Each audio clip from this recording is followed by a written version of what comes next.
Кыргыз Республикасынын сот бийлиги жарандардын конституциялык укуктарын жана эркиндиктерин камсыз кылуу менен эгемендүү өлкөбүздө укук үстөмдүгүн орнотуунун башатында турган мамлекеттик бийликтин бир бутагы.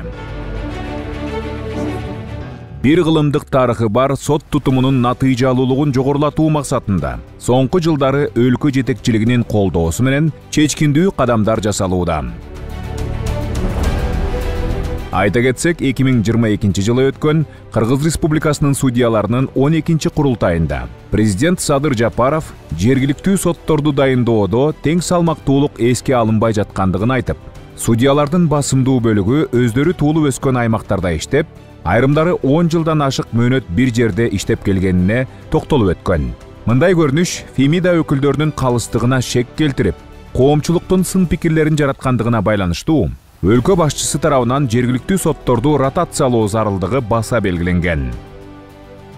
Мындан улам президенттин саясий чечими менен акыркы 3 жылда республика боюнча 457 жергиликтүү судьялардын ичинен 351-и ротация болушкан. Мамлекет башчысы тарабынан судьялардын айлык маянасын көтөрүү маселеси колдоого алынып, эмгек акылары жогорулады.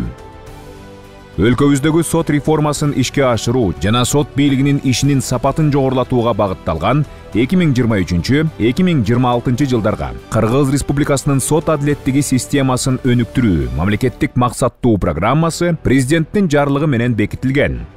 Аталган максаттуу программада белгиленген негизги милдеттерди ишке ашыруу үчүн сот тутумун каржылоонун жалпы көлөмү 25 миллиард 518 миллион 980 миң сомдо. Тактап айтканда, республикалык бюджеттин чыгаша бөлүгүнүн 2%-ын түзгөн. 2023 жылдан 2026 жылга чейин каржылоонун пайыздык көрсөткүчү республикалык бюджеттин реалдуу мүмкүнчүлүктөрүнө жараша жыл сайын жогорулашы көрсөтүлгөн. Бүгүнкү күндө сот тутумун каржылоо бюджеттин чыгаша бөлүгүнүн 1,2%-дан ашпаган өлчөмүн түзөт.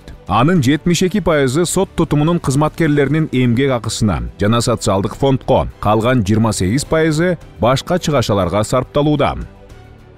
Сот тутумунун материалдык техникалык базасын жакшыртууга багытталган иш-чаралар күчөтүлүүдө.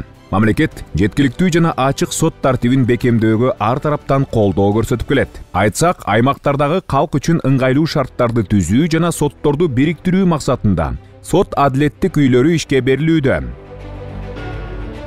Өткөн жылы Жалал Абад Ош облустарындагы сот имараттарында капиталдык оңдоо иштери жүргүзүлүп, жаңы имарат ачылды. Быйыл Чүй, Нарын, Ош жана Жалал Абад облустарында сот имараттарын куруу, оңдоо иштери улантылат.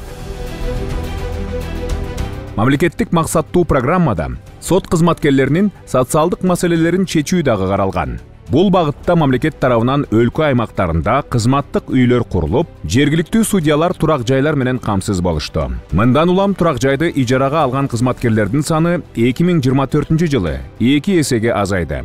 Ошондой эле Бишкек шаарында 9 кабат үй курулуп, 81 кызматкерге ипотекалык жол менен берилди. Ал эми Ысык Көл районунун Чоктал айылында сот тутумунун кызматкерлери үчүн берилген Фемида пансионаты 2024 жылы сот департаментинин алдындагы мамлекеттик ишкана болуп түзүлдү. Жыл өткөн сайын соттордун иш жүктөмдөрү өсүүдө. 2024 жылы республиканын соттору тарабынан жалпысынан 178.412 соттук иштер жана 68.518 соттук материалдар каралган. Бул 2023 жылга салыштырмалуу соттук иштердин 25,61%-га, ал эми соттук материалдардын 3,91%-га көбөйгөнүн тастыктайт. Соттук актылардын аткарылышына мамлекет башчысы тарабынан өзгөчө маани берилип, эгемендүү өлкөбүздө алгач ирет мамлекеттик бюджеттин эсебинен сот аткаруучуларга 47, сот приставтарына 54 кызматтык автоунаа тапшырылган. Судьялардын курултайларынын аралыгында иштеген судьялар кеңешинде бюджеттик, тартип жана окуу эксперттик комиссиялары иш алып барышып, судьялардын ишмердүүлүгүнө байланышкан маселелерди карап келишет.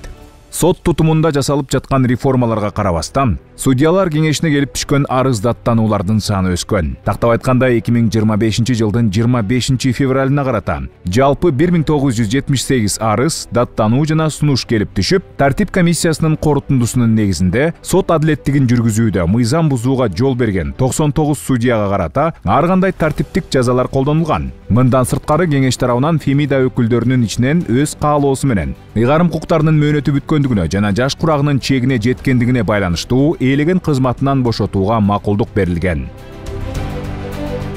Сот тутумунун натыйжалуу иштөөсү үчүн сапаттуу судьялык кадрлар талап кылынат. Буга байланыштуу биринчи жолу дайындалган жана иштеп жаткан судьялардын профессионалдык деңгээлин жогорулатуу максатында 2022-2024 жылдар аралыгында 6000ге жакын кызматкер атайын окуудан өткөн.